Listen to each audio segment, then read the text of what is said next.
The White House proposed two new regulations Friday in an attempt to strengthen background checks and keep guns out of the hands of people with mental health issues. The Department of Justice proposes adding inpatient and outpatient forcible commitments to mental health records, clarifying who is and isn't prohibited from owning a gun. In addition, the Department of Health and Human Services, headed by Kathleen Sebelius, proposes a rule change to allow medical organizations to more easily report limited health information to the federal background check system. The White House said in a statement, too many Americans have been severely injured or lost their lives as a result of gun violence.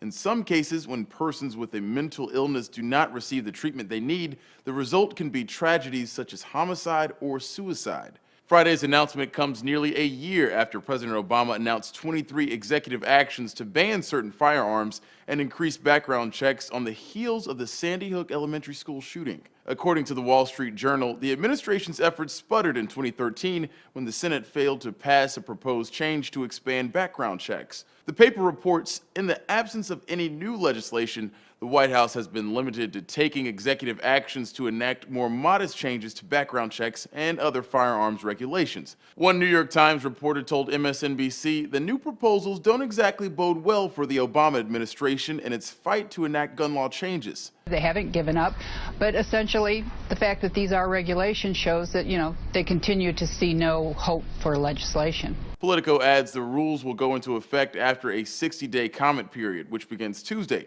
followed by a period in which agencies can review the comments and issue a final rule. For Newsy, I'm Christian Bryant, multiple sources, a broader view.